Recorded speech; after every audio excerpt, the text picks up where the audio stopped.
اعوذ باللہ من الشیطان الرجیم بسم اللہ الرحمن الرحیم رب یسر ولا تعسر وتمم بالخیر وبک نستعین۔ اے میرے رب میرے کام کو آسان کر دیجیے اور اسے مشکل نہ بنائیے اور اس کا خاتمہ بھلائی سے کیجیے اپنی مدد کے ساتھ۔ رب اشرح لی صدری، اے میرے رب میرے سینے کو کھول دیجیے، ویسر لی امری، اور میرے کام کو آسان کر دیجیے رب اشرح لی صدری ویسر لی امری واحلل عقدۃ من لسانی، اور میری زبان کی گرہ کو کھول دیجیے، یفقہوا قولی، اور میری بات کو سمجھنے آنے والا بنا دیجیے، واجعل لی وزیرا من اہلی، اور میرے گھر سے میرا ایک بوجھ اٹھانے والا مجھے دیجیے۔ وزیر بوجھ اٹھانے والے کو کہتے ہیں، ٹھیک ہے۔ تو یہ اس لیے انہوں نے اپنے گھر سے وزیر مانگا حضرت موسیٰ علیہ السلام نے، کیونکہ آپ کی زبان توتلی تھی، تو آپ نے کوئلہ منہ میں ڈال لیا تھا، تو آپ نے کہا کہ میرے ساتھ میرے گھر سے مجھے ایک وزیر دیجیے جو میری بات کو اچھی طرح سے بیان کر سکے۔ تو جب اللہ تعالیٰ نے حکم دیا کہ فرعون کے دربار میں جا کر اس کو دعوت حق دیں، تو پھر آپ نے یہ دعا مانگی، تو اللہ تعالیٰ نے فرمایا قد اوتیت سؤالک یا موسیٰ، کہ اے موسیٰ جو تو نے سوال کیا ہے وہ ہم نے پورا کر دیا، جو آپ نے مانگی ہیں وہ ہم نے پوری کر دی ہیں۔ تو آپ بھی یہ دعا مانگیں اور اپنے بڑے بھائی کے لیے ضرور دعا مانگیں، کیونکہ چھوٹے بھائی کی بڑے بھائی کے، چھوٹے بہن بھائیوں کی بڑے بہن بھائی کے حق میں دعائیں بہت اللہ تعالیٰ مقبول فرماتے ہیں۔ تو یہ آج کے لیے ایک اچھی بات آپ کے لیے، ٹھیک ہے۔ تو آئیے شروع کرتے ہیں کام کو۔ تو ہم کام کر رہے ہیں سعادت حسن منٹو، اور اس کا پورا تعارف آپ پورا جا کے پیچھے سے پورا دونوں حصے اس کے سنیں اور دیکھیں اور پڑھیں، ساتھ اپنی کتاب رکھ لیں۔ اگر آپ نے خود نہیں پڑھنا تو میں بول رہی ہوں، آپ ساتھ اپنی کتاب رکھ لیں اور ادھر پینسل پھیرتے جائیں اور سنتے جائیں آپ اپنے کام کو، تو بھی آپ کو فائدہ ہوگا۔ بچوں، آپ نے صرف توجہ دینی ہے، یعنی توجہ کے معنی وجہن منہ، اور توجہ یعنی منہ اس طرف کر لینا، آپ نے منہ سبق کی طرف کر لینا ہے، ٹھیک ہے۔ تو آئیے شروع کرتے ہیں۔ اچھا، وہ جو ہے ایک ذمہ دار جو پاگل ہو کر آیا ہوا ہے، اب اس کا آگے تعارف پیش کر رہے ہیں۔ تو اس کا نام بشن سنگھ تھا، مگر صاحب اسے ٹوبا ٹیک سنگھ کہتے تھے، یعنی کیونکہ وہ اپنے علاقے کا ذکر بہت زیادہ کرتے تھے، اور اس نے پاکستان کی جگہ پر اپنے وہ محاورہ سا جو کہتا تھا لمبا سا، تو اس میں پاکستان کی جگہ پر ٹوبا ٹیک سنگھ کہنا شروع کر دیا تھا۔ اس کو یہ قطعاً معلوم نہیں تھا کہ دن کون سا ہے، مہینہ کون سا ہے، یا کتنے سال بیت چکے ہیں، لیکن ہر مہینے جب اس کے عزیز و اقارب اس سے ملنے کے لیے آتے تھے تو اسے اپنے آپ پتہ چل جاتا تھا۔ چنانچہ وہ دفعہ سے کہتا، دفعہ دار بچو وہی چوکی دار جو ہے، چنانچہ وہ دفعہ دار سے کہتا کہ اس کی ملاقات آ رہی ہے۔ اس دن وہ اچھی طرح نہاتا، بدن پر خوب صابن گھستا اور سر میں تیل لگا کر کنگھا کرتا، اپنے کپڑے جو کبھی استعمال نہیں کرتا تھا نکلوا کر پہنتا، اور یوں سج باندھ کر ملنے والوں کے پاس جاتا۔ وہ اس سے کچھ پوچھتے تو وہ خاموش رہتا، یا کبھی کبھار اوپر دی گڑ دی اٹیکس دی بے دھیانہ دی مانگ دی دال آف دی لالٹین، یا وال ہے یا دال ہے، وال آف دی لالٹین کہہ دیتا۔ اس کی ایک لڑکی تھی جو ہر مہینے ایک انگلی بڑھتی 15 برسوں میں جوان ہو گئی تھی۔ بشن سنگھ اس کو پہچانتا ہی نہیں تھا۔ وہ بچی تھی، جب بھی اپنے باپ کو دیکھ کر روتی تھی، جوان ہوئی تب بھی اس کی آنکھوں سے آنسو بہتے تھے۔ پاکستان اور ہندوستان کا قصہ شروع ہوا تو اس نے دوسرے پاگلوں سے پوچھنا شروع کیا کہ ٹوبا ٹیک سنگھ کہاں ہے۔ جب اطمینان بخش جواب نہ ملا تو اس کی کرید روز بروز بڑھتی گئی۔ کرید جستجو یعنی بار بار پوچھنا، مختلف جملوں سے پوچھنا، گفتگو کر کے۔ اب ملاقات بھی نہیں آتی تھی۔ پہلے تو اسے اپنے آپ پتہ چل جاتا تھا کہ ملنے والے آ رہے ہیں، پر اب جیسے اس کے دل کی آواز بھی بند ہو گئی تھی جو اسے ان کی آمد کی خبر دے دیا کرتی تھی، یعنی ظاہر ہے تقسیم ہو چکی تھی تو وہ دوسری طرف جا چکے تھے، تو اس لیے اس کا دل اس کو پیغام نہیں دیتا تھا کہ کوئی آنے والا ہے۔ اس کی بڑی خواہش تھی کہ وہ لوگ آئیں جو اس سے ہمدردی کا اظہار کرتے تھے اور اس کے لیے پھل، مٹھائیاں اور کپڑے لاتے تھے۔ ظاہر ہے وہ اپنے گھر کا سربراہ تھا تو وہ اس کی دیکھ بھال اچھی طرح کرتے تھے۔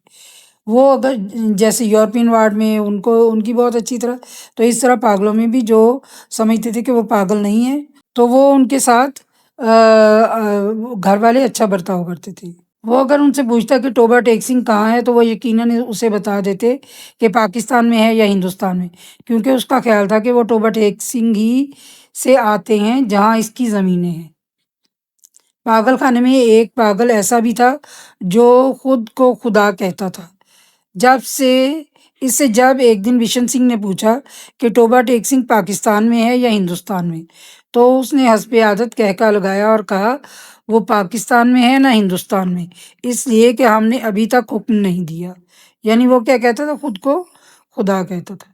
بشن سنگھ نے اس خدا سے کئی مرتبہ بڑی منت سماجت سے کہا کہ وہ اسے حکم دے دے تاکہ جھنجھٹ ختم ہو، مگر وہ بہت مصروف تھا، اس لیے کہ اسے اور بے شمار حکم دینے تھے۔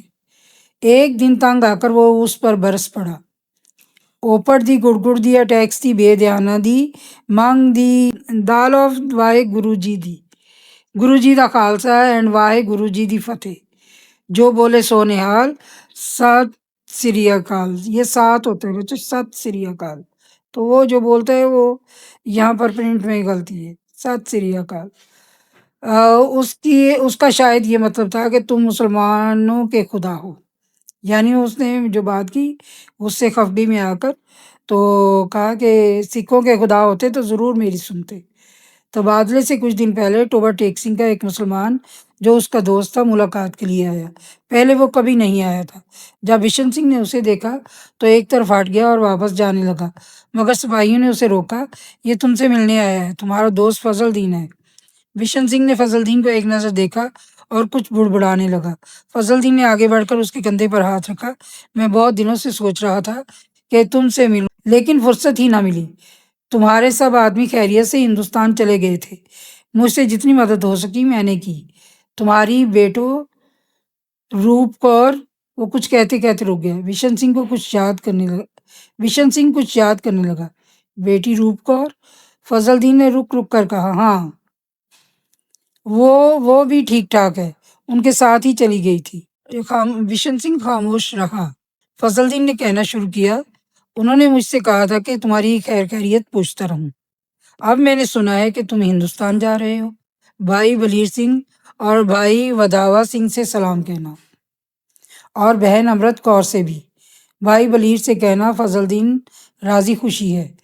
2 بھوری بھینسیں جو وہ چھوڑ گئے تھے ان میں سے ایک نے کٹا دیا ہے، بچوں یہ ٹے ہے، دوسرے کے کٹی ہوئی تھی پر وہ 6 دن کی ہو کے مر گئی۔ اور میرے لائق جو خدمت ہو کہنا، ہر وقت تیار ہوں، اور یہ تمہارے لیے تھوڑے سے مرونڈے لایا ہوں، کھانے کی خشک چیزیں۔ بشن سنگھ نے مرونڈوں کی پوٹلی لے کر پاس کھڑے سپاہی کے حوالے کر دی اور فضل دین سے پوچھا، ٹوبا ٹیک سنگھ کہاں ہے؟ فضل دین نے قدرے حیرت سے کہا، کہاں ہے؟ وہیں ہے جہاں تھا۔ بشن سنگھ نے پھر پوچھا، پاکستان میں یا ہندوستان میں؟ ہندوستان میں۔ نہیں پاکستان میں۔ فضل دین بوکھلا سا گیا۔ بشن سنگھ بڑبڑاتا ہوا چلا گیا، اوپر دی گڑ دی اینیکس دی بے دھیانہ دی مانگ دی دال of the Pakistan and Hindustan of the دور فٹے منہ۔ تو بات یعنی وہ جو بھی اس کو لفظ کوئی اکڑے پکڑے یاد تھے اس کے وہ ان کے ساتھ دہراتا تھا اپنی باتوں کو، یعنی دماغ پر اثر ہو گیا تھا جو گھر میں معاملات پیش آئے تھے۔ تبادلے کی تیاریاں مکمل ہو چکی تھیں، یعنی قیدیوں کو وہ پاگلوں کو آپس میں بدلنا تھا کہ مسلمان ادھر رہیں اور ہندو ادھر چلے جائیں اور سکھ ادھر چلے جائیں۔ ادھر سے ادھر اور ادھر سے ادھر آنے والے پاگلوں کی فہرستیں پہنچ گئی تھیں اور تبادلے کا دن بھی مقرر ہو چکا تھا۔ سخت سردیاں تھیں جب لاہور کے پاگل خانے سے ہندو سکھ پاگلوں سے بھری ہوئی لاریاں پولیس کے محافظ دستے کے ساتھ روانہ ہوئیں۔ متعلقہ افسر بھی ہمراہ تھے۔ واگا کے بارڈر پر طرفین کے سپرنٹینڈنٹ، بچوں طرفین دونوں طرف، طرفین کے معنی 2 طرف، فین کے معنی ہوتے 2، یعنی رب العالمین جیسے کہتے ہیں نا، عالم ایک عالم ہوتا ہے اور عالمین 2 عالم ہوتے ہیں، 2 جہان، تو طرف ایک اور طرفین 2 طرفیں۔ عربی میں واحد بعد جمع نہیں ہوتا، واحد کے بعد 2 ہوتا ہے، تثنیہ اور پھر جمع آتا ہے، تو یہ طرفین 2 طرفیں۔